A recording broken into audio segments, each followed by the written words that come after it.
tu te tornas eternamente responsável pelo que cativas. Você já deve ter ouvido falar essa frase, né? Eu não lembro muito bem quem foi que falou, mas eu acho que foi a raposa no Pequeno Príncipe. Essa frase eu acho que ela atravessa aí gerações e gerações. Por muito tempo ela não fazia sentido para mim. E hoje em dia eu entendo que essa frase tem tudo a ver com responsabilidade afetiva. Eu vou dividir responsabilidade afetiva em dois polos para a gente conseguir entender melhor, tá?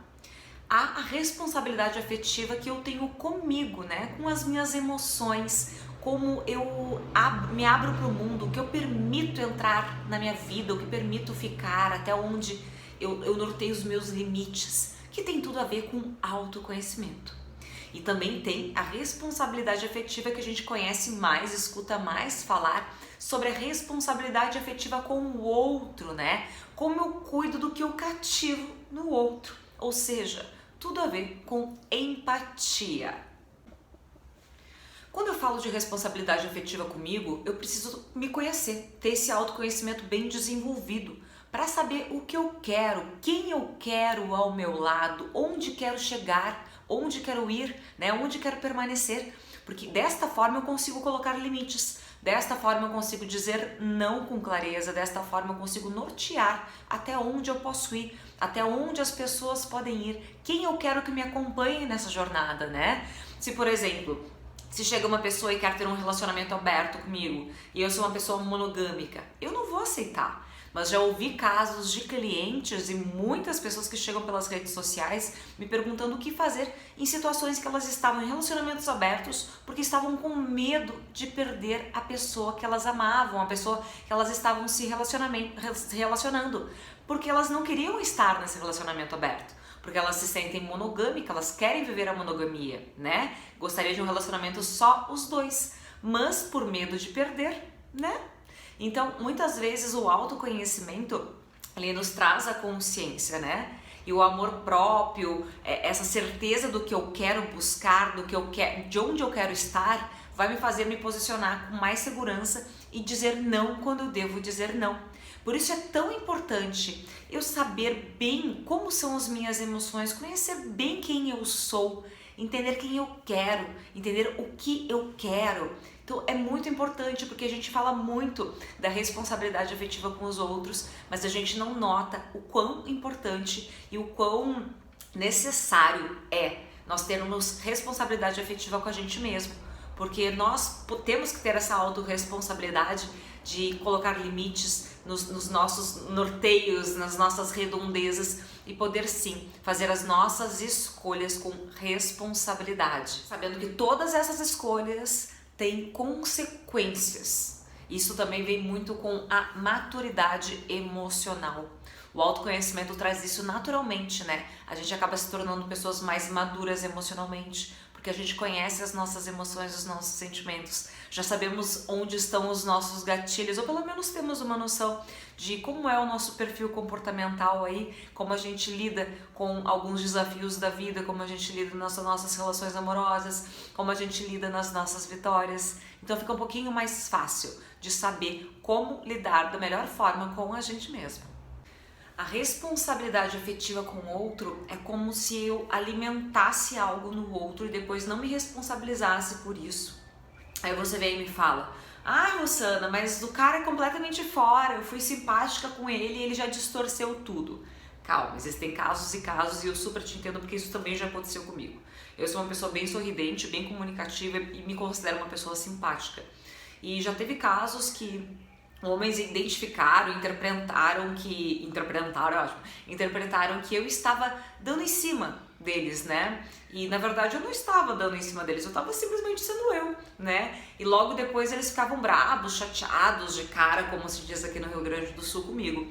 Algumas pessoas dessas, das quais ficaram chateadas, eu conversei após e expliquei: olha, eu acho que tu tá distorcendo as coisas, eu acho que isso tá mais em ti do que em mim, né? É o meu jeito de ser e tal. Expliquei, eu tive responsabilidade afetiva com isso. Outras pessoas não, porque eu não tinha maturidade emocional para isso, ou porque as pessoas não eram importantes para mim, mas de qualquer forma, mesmo a pessoa não sendo importante para mim, Eu penso que eu deveria ter tido essa responsabilidade afetiva no momento que o outro me expõe isso, no momento que o outro abre seu coração, dizendo que tinha interpretado isso desta forma, né? Então podem sim ter casos dessa forma que o outro acaba interpretando por reflexo, referências da vida dele, da cabeça dele, do emocional dele, do momento de vida dele. Pode sim, tá? Mas isso não nos livra de sermos sim solidários, empáticos e conversarmos com a pessoa para deixar tudo às claras, ok?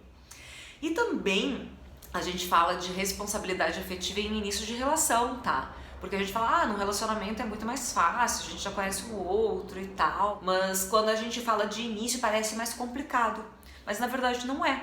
É o que eu sempre falo sobre alinhamento de expectativas, né? De sonhos, de planos. Às vezes tu tá ficando com uma pessoa que não é teu namorado, às vezes tu tá ficando anos com a pessoa, meses, é um rolo, um cacho, como se diz, né? E claro, é muito importante tu externar o que tu espera, o que tu sente, e o outro da mesma forma, né?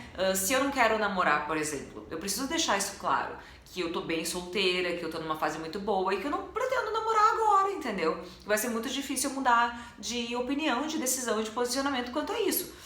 E expor isso para o outro é ter responsabilidade afetiva, porque o outro entende que se ele quiser ficar num relacionamento assim, só de rolo, de ficar, ele vai ficar porque ele tá consciente, ele sabe disso, ele não tá sendo enganado em nenhum momento, tu entende?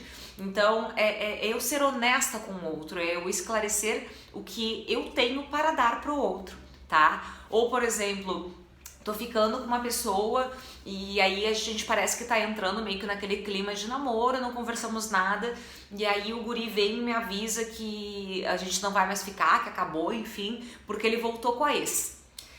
Ele poderia em algum momento ter dito que não tinha superado a ex, que estava passando por algum momento difícil com a ex, ou que falava com a ex, e que por mais que não fosse teu namorado, né, algum tipo de consideração, algum tipo de alerta, algum tipo de comunicação que avisasse que esse elo entre ele e a ex ainda existia, né, para tu no final do relacionamento ali que vocês tiveram, que seja 1 mês, 2 meses de ficar, que não era nem oficial o namoro, ok, tu pudesse não sofrer tanto, não ser pega tão de surpresa, não ficar tão decepcionada com uma notícia que poderia ter sido dada antes, e aí sim tu, com essa consciência, com essa clareza do estado atual da pessoa que tu estava te envolvendo, decidir se tu ia ficar, né, correndo esse risco disso acontecer como aconteceu, ou se tu ia te retirar e ficar livre para viver outros amores, outras oportunidades que fizessem mais sentido para ti.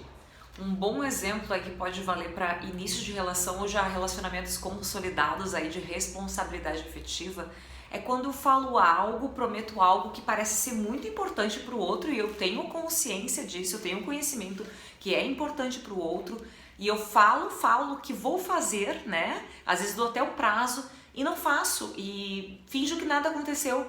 Não foi porque esqueci, mas sim porque de repente me empolguei em algum momento, ou tinha bebido demais, ou falei para deixar a pessoa feliz naquele momento, ou para me escapar de alguma situação. Isso é falta de responsabilidade afetiva, porque no momento que tu ilude a outra pessoa com essa promessa de algo que ela quer tanto, e você depois finge que nada aconteceu, tá faltando o quê? Responsabilidade afetiva, porque está faltando maturidade emocional. E tanto a responsabilidade afetiva comigo, que é de autoconhecimento, e a do outro, que é de empatia, são coisas que a gente pode aprender. A gente não pode ensinar o outro, a gente pode dar sinais, dar alertas, né? Mas isso depende de cada um, como tudo na vida, né? É muito individual esse processo. Mas o autoconhecimento eu posso buscar em terapia, em processos de coaching, de PNL, enfim. Existem diversos tipos de ferramentas aí que a gente consegue fazer esse processo de autoconhecimento que é tão importante, né? E a empatia é algo que deveria ser ensinado lá na nossa infância, né? Mas nem todos têm essa empatia para dar de presente aos seus filhos, às crianças que cuida, né? Então é algo que a gente pode aprender ao longo da vida, né? E se tu tiver aí uma criança, se quiser ensinar sobre empatia, mostre para ela que existe muito mais do que ela no mundo, que existem outras pessoas no mundo que sentem dor, que sentem alegria, que sofrem, assim como ela às vezes. Converse para ela quando ela chegar em casa triste, por exemplo, pergunte: Por que tu tá assim? O que tu tá sentindo? Por mais que ela não consiga interpretar e significar ao certo o sentimento que ela está sentindo ali naquele momento. Pergunta o que ela tem vontade de fazer quando ela está sentindo aquilo, sabe? E quando ela vê um coleguinha no colégio sem comida ou machucado, algo assim, incentive a ela ter empatia e compaixão por esses coleguinhas, a ir lá ajudar, a ir lá dar um pedaço do seu sanduíche, a ir lá ajudar a criança que se machucou a levantar, a levar para a enfermaria do colégio. Mostre para ela que o outro também sofre, mostre para ela que o outro também tem dor, mostre a ela que o outro também é um universo de sentimentos, de emoções, assim como ela mesma. Ajude ela a ter essa visão de mundo mais ampla, cheia de amor. Ela vai se tornar com certeza um ser humano, um adulto cheio e rico de responsabilidade afetiva. Espero que você tenha gostado deste vídeo. Se gostou, dá aquela curtida, compartilha para quem você acha que precisa, marca a pessoa que você acha também que precisa ver este vídeo, né? E aproveita e se inscreve aqui no canal em algum botãozinho aqui. Muito obrigada pela companhia, um super beijo.